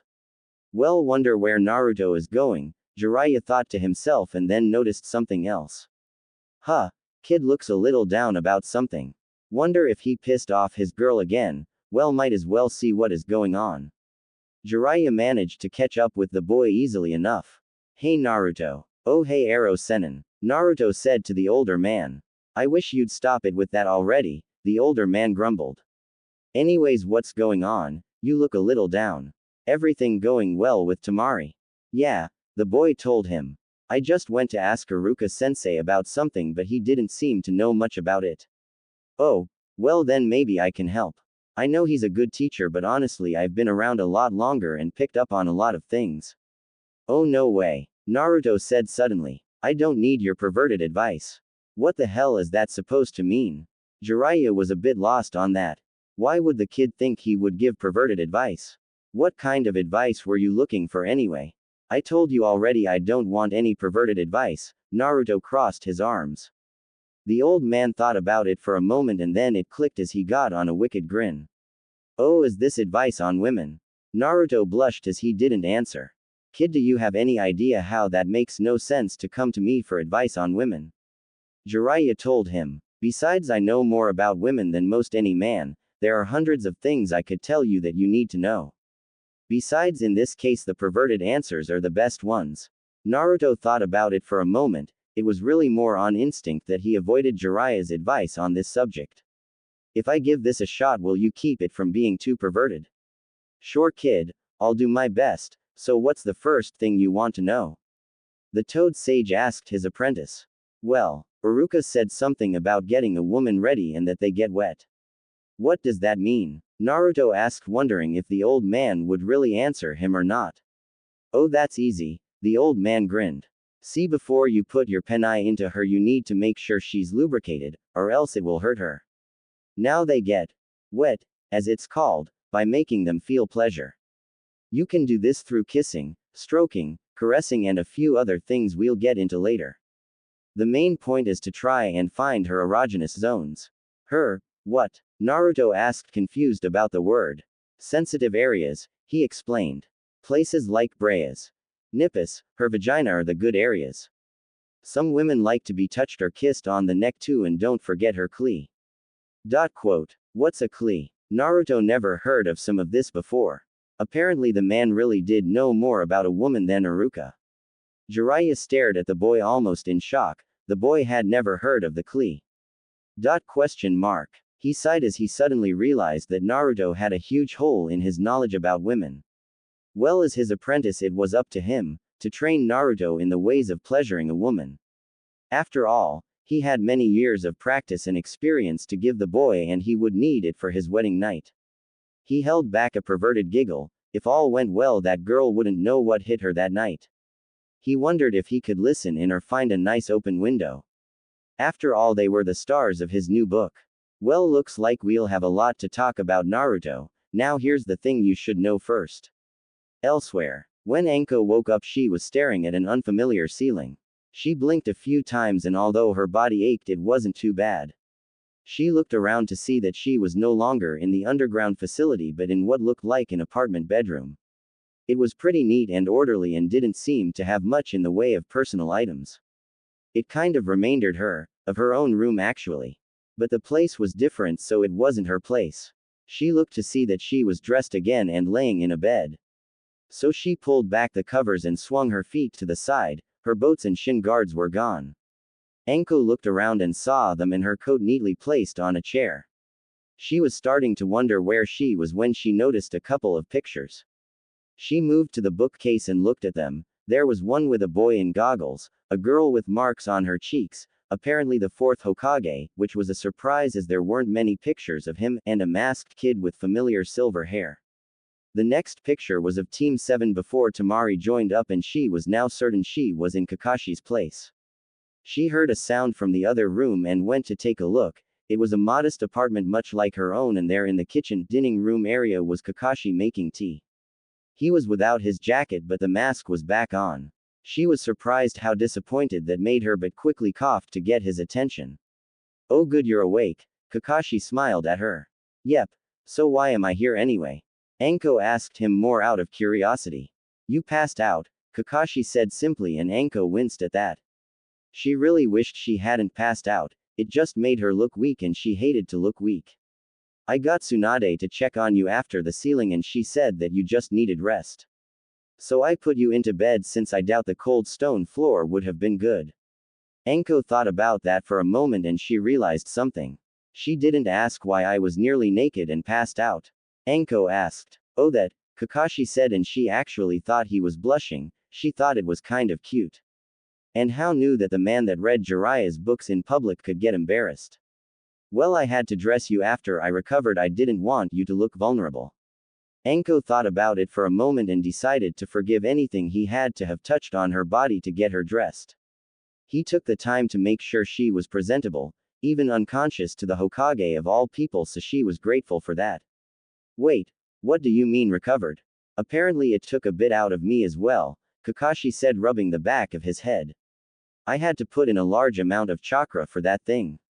I couldn't really move for the first minute after it. Oh, well, thanks, Anko said to him. She hadn't thought about if it would affect him as well, but apparently the new ceiling took a lot of chakra from him. So why did you take me to your place? Anko asked him. He scratched the back of his head. Well, I didn't think you needed to go to the hospital, and also to avoid filling out the paperwork for that. Also, I didn't know where you lived, and it was hard enough trying to sneak you here without anyone seeing me haul an unconscious woman into my place. That kind of image could give me a very bad reputation. Anko couldn't help but laugh at that. If anyone saw him, they would think he was drugging women and taking them to his home for perverted reasons. Kakashi offered to make some tea, which she could use at the moment. After sitting down as she waited for the tea to get ready, she took the time to really look around the place. It didn't have any pictures, but she did notice a few landscape paintings, a TV, the usual furniture, and she saw a few personal items. It was all pretty neat and organized as well. When the tea came, she was glad for it. She was thirsty and she loved tea. This, however, wasn't good tea, as she made a face drinking it. What is this supposed to be? Kakashi blinked in surprise. The package said green tea. Anko blinked. You're not using actual leaves, but that store-bought crap, aren't you? She sighed, shaking her head. Honestly, I should get you to drink a few of the stuff I have. Nothing beats actual tea leaves. After she forced the stuff down and making a mental note to get Kakashi turned to real tea, they got to working on her seal. The main test was to see how the seal held up with emotional strain. Anko was in the middle of his apartment, as he was ready to help in any way if he was needed. Anko closed her eyes and brought up the memories of what usually triggered the mark. She thought of Orochimaru and all the things he had done to her, her missing memories, the pain and suffering she had endured because of him. She brought out all her hatred for him and drawing on anything she could. Then she felt a slight pain in her shoulder as she grunted in surprise and touched the mark. Are you okay? Kakashi asked, moving towards her, afraid it hadn't worked. Anko blinked a bit as she thought about it. It had hurt, but instead of the blinking pain that caused her body to freeze up, it was more like a pulled muscle. It was just this dull aching now as she slowly looked at her mark. She could see the ring of tiny seals around the mark, but it was holding. She tried it again and she felt the dull aching pain, but it was nowhere near the pain she usually felt. It had worked. The pain was manageable now. If it ever flared up again, she could easily deal with it. Anko felt happier than she could ever remember. She felt like a weight had been lifted from her after all these years. She just felt like celebrating. She wanted to go out and run happily all over the place, shouting her joy to the world. She did the next best thing as she jumped onto Kakashi, looping her arms around his neck. He was surprised as he managed to grab her thighs to prevent her from falling. Oh Kami, you have no idea how happy this makes me, thank you. Anko smiled at him. Kakashi couldn't help but smile back. She really did look happy, and despite everything he was glad how things went. Anko knew she owed Kakashi for this. From now on she didn't have to worry when or if her mark would flare up. Every time she went on a mission she could do it without the worry of it getting in the way. She might even start to train a little harder now, maybe without it interfering. At times she could finally get to full Jonin rank even. Maybe she could even get into Anbu. After all, that damn mark had a way of slowing down her training. She always had to be careful because if she pushed too hard, it flared whenever she was weak and then tried to push for more. It was hard to push yourself to your limits when that happened. Now maybe she could finally see what she was truly capable of. She also suddenly realized the position she was in. She knew that this wasn't exactly the most modest position, but then modesty wasn't an issue with her. She could feel his nice hard peaks rubbing up against her chest and his strong hands on her body. She couldn't help but remember that face he hid and the body under all that clothing.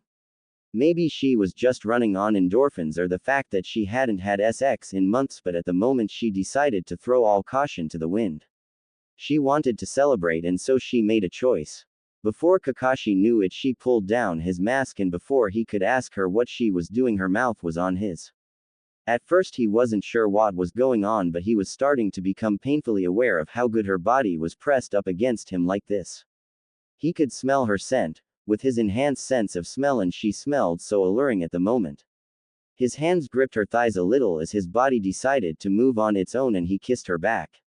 He hadn't had a woman in a long time and he never thought of it before today, but she was a very sexy woman. The kiss was passionate and he felt her tongue tracing his lips asking for entry. He opened his mouth as her tongue went in as his own met hers. He felt her moan into his mouth as his legs locked around his waist. Before he knew it, he had her pressed up against a wall, her hands roaming his body, digging into his hair as he tasted her. It was like liquid fire kissing her. His blood was hot and he felt alive in a way he hadn't felt since his first time. What are we doing? He managed to get out while kissing her. I thought, oh, that feels good there. Anyone who reads those books would know, Anko then moaned as he kissed her neck in a certain spot. You know what I mean, he told her. A part of him wanted to stop, but honestly it just felt too good. Images of her naked torso ran in his mind and he found that he wanted to rip that shirt off her. He wanted to touch them, kiss them, and do all kinds of things to her and her body. I'm not sure, I just felt like doing it, so I did it, Anko told him honestly.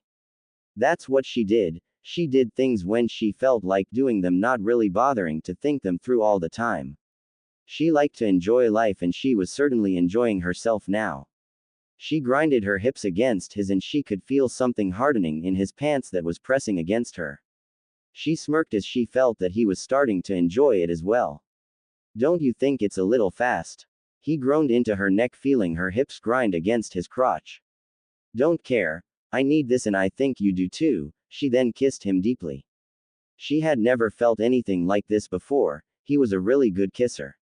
Then she felt his hand on her ass as he gently massaged it, making her groan.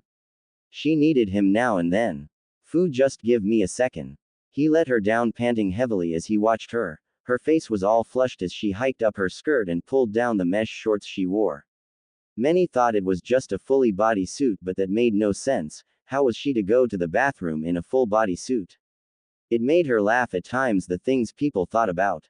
She kicked them away as she jumped back up to him, capturing him in a deep kiss again.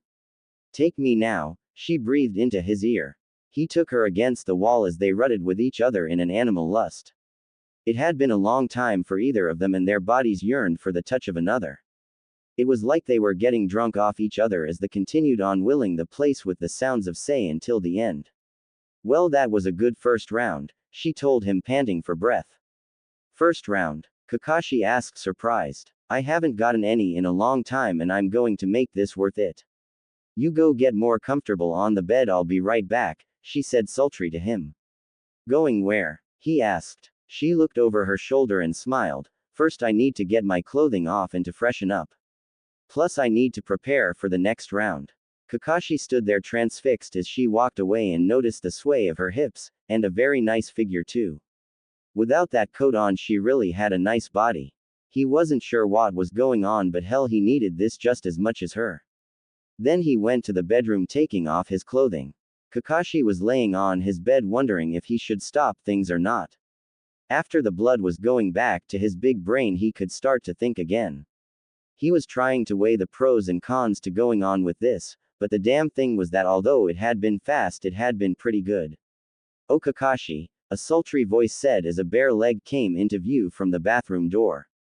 It slowly went up and down on the side of the opening and Kakashi's thoughts were blanked out again. Anko slowly came out in her naked glory and Kakashi drank in the sight. He had seen her topless, but seeing her entire body was even better. She had her hair down and it was the first time he had seen this. It looked really nice on her. He watched as Anko crawled onto the bed from his feet and worked herself up. Sometime later, Anko fell onto Kakashi's chest to catch her breath. Both of them needed a break and were covered in sweat. Her body felt a bit sensitive and it felt nice to rub up against his muscled body at the moment. Kakashi wrapped his strong arms around her and Anko sighed. It felt nice to just be held. Usually it was just say and then she or the other guy was gone. She never really tried to cuddle before and was surprised that it felt nice. After a few moments of enjoying the silence, Kakashi decided to break it. So, what was that all about, do you think? Not sure myself, Anko said, trailing her fingers over his muscles. I just felt like doing it. So, what does that make us? He asked, trying to think what this meant for them. Were they a couple now, or was this just a one-time thing? I don't know honestly. Anko wasn't sure if she wanted something more. A relationship could just complicate things, plus she had never had a stable one to begin with. She thought about this. She did like hanging out with Kakashi as he was easygoing. Plus she had to admit the say was very good and she wouldn't mind access to that, but were they ready for a relationship? Kakashi was thinking along the same lines. He wasn't sure of what he felt for her. Maybe he did like her, but was it enough? That was the question. It was Anko that spoke up. Maybe we're just overcomplicating things. Maybe we can still be friends but still get what we both obviously need now and then. Kakashi blinked as what she said started to register in his mind. You mean friends with benefits? Why not? She asked him, totally serious. Look, we're human and we both need certain releases now and then. You're a good guy and I trust you with this. Besides, I'm not sure I'm ready for a relationship, to be honest, at least not yet. I have to say the same, Kakashi sighed as a hand caressed her back. Thinking on it, it did make sense and it would make things so much easier. They could still be friends and still have say without complicating things. I think we could try it out. I mean, what's the harm? Anko looked up at him and smiled. Can't see any harm, unless you're into that type of thing. She said in a husky voice. So, you ready for round 3? He answered by flipping her onto her back and attacking her neck with his mouth, making her squeal in delight. Uzumaki home. Temari had one hell of a day so far. After the girls got together, she had to do more work on the wedding. Finding a good komodo for her wedding wasn't easy. She wanted something decent and yet something she loved. After all, this was still her wedding day and she still wanted to look her best for it. It wasn't easy, but she found one. It needed to be refitted for her so she would pick it up when it was ready. But it had been a very long day and she was looking forward to a nice hot water soak. That small inside onsen was a godsend to her life. Maybe they could increase its size later on. In fact, she was starting to think of many things they could do over the years to improve their home. It was then that she stopped as she suddenly realized that it was the first time she started to think of his place as home. She smirked as she shook her head. It had only been a matter of time, but still it was a nice place to live. She noticed Naruto was home with his shoes and coat hung up. She was glad he finally remembered to do that without her telling him nearly every day. Naruto, she called out as she heard someone upstairs. Temari, Naruto said, coming down the stairs. Hey, how was the day with the girls? Temari shrugged. Wasn't bad. It is nice to finally get to have some female friends for once. But I need to relax. All this planning for the wedding is starting to stress me out a bit. Oh, Naruto hadn't really thought about it all that much, but then again he didn't have much to do. He felt a bit bad about that, but he had no clue what to do with a wedding. Then he thought about some of the things Jiraiya told him. All of it wasn't perverted like he thought. He had some advice on a few things to do and not to do, as well as the more intimate stuff. He fought off the blush at how in-depth the old pervert was. He had no idea there was so much things to know about the female body. At least now he knew what those pad things and white sticks he found in the bathroom were and why she seemed so embarrassed he found them. He pushed those thoughts aside as the thought of what they were used for made him feel a little ill. You want some company? He asked, a little nervous. Temari paused as she thought about it. She sure could use one of his shoulder rubs, plus she was working on their physical intimacy. She told him to get ready as she went to her room to get her bathing suit for it. Naruto waited, a little nervous in the water. When he heard the sliding door open, he looked and gulped. There was Temari in that two-piece and throwing a towel down. He couldn't help but watch her walk as images of what she looked like naked came back into his mind. He pushed them away as she settled into the water. He saw her blush a bit as she slowly moved closer to him, her back facing him. He started to rub her soft skin, knowing what she liked and didn't like by now. He went in gentle and slow with his motions. Temari had to bite back a moan as she felt his hands go to work. She closed her eyes as she lost herself in the hot water and the pleasure her body was getting. Eventually she moved to be sitting between his legs as her back was nearly against him. Naruto was starting to enjoy this and decided to try something new. He leaned down and started to kiss her neck. Temari gasped when she felt his lips on her skin. She had to admit the boy was getting more bolder, it would seem. She leaned back, feeling his body pressed against hers as he kept on kissing her. She blushed at feeling so much of her skin against the skin of a boy, kind of thrilling in a way actually. She felt his hands trailing her arms and she was tempted to ask where he was learning this stuff. Naruto was enjoying himself a lot. He was beginning to see what Jiraiya meant by how fun it was with a woman. He was starting to wonder just how far he could push things. His perverted teacher did say that sometimes you had to push the limits. So with one hand he placed it on her thigh. She tensed up but didn't say anything. She quickly relaxed and Naruto slowly started to caress her thigh. Now Temari did moan. At first she was going to ask him what he was doing, but she changed her mind. She wanted to explore a bit herself. She accidentally made her ass grind up against his crotch and heard him moan for once. She smirked as it was about time she managed to get him to moan out. There was no way that she would let him be the only one to get away with making her moan out. So she decided to return the favor as she turned around and straddled the boy. He then blushed bright red at this and she had to admit he looked very cute like that. She gently ran a couple of fingers over the whisker marks on his cheeks. They stared at each other's eyes for a moment before she moved closer and kissed him deeply. It was a very heated kiss and she found that she liked the passion in it. His tongue would trail over her lips asking permission to enter her mouth. So she opened her mouth a bit and his tongue went in, her own tongue went to meet his. It was then that she noticed that she was now grinding herself against something very hard. Naruto groaned against as his hands ran over her smooth back. Every time she moved her hips that way it sent pleasure coursing through him. He thought that Jiraiya had mentioned something like this, when a girl would grind her say against yours. He forgot the name for it as it was kind of hard to think. He liked how her hands were caressing his body too. Then she started to kiss his neck and then she did something surprising. She nibbled on his earlobe and it sent a shiver through him. The two teens were getting hotter as they continued on, but Temari suddenly pulled away gasping for breath. "Oh Kami," she breathed out. "Damn, Naruto, I think we need to stop. I don't know how much more I can take and I don't think I'm ready to move on, at least not yet." She hoped that he would understand, but damn, she was tempted to go on. She never felt so worked up like this before. It was amazing how one day Naruto seemed to have picked up some new tricks. Naruto nodded his head thinking about it. Although there was a nasty pressure in his groin that he might have to take care later, he wasn't sure he was ready for that too. So they just sat there with her head resting on his shoulder as they lightly caressed each other. Despite everything, it would seem that he did get some good advice from the old pervert. He wasn't sure when, but suddenly he looked forward to marrying Temari and spending his life with her. Maybe it wasn't what he thought would happen, but maybe dreams can change. After a bit of time, both were feeling a bit too hot, so Temari with some regret pulled away. "We better get out before we're boiled." "Okay Temari-chan," he said, smiling, not even noticing when he added in the honorific. Temari blushed a bit at being called that, but she had on a small pleased smile.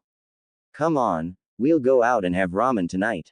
Naruto-kun." She smiled a bit more at calling him that. It somehow seemed right to call him that now. Naruto blinked in surprise at it, but soon he had a matching happy smile of his own on his face.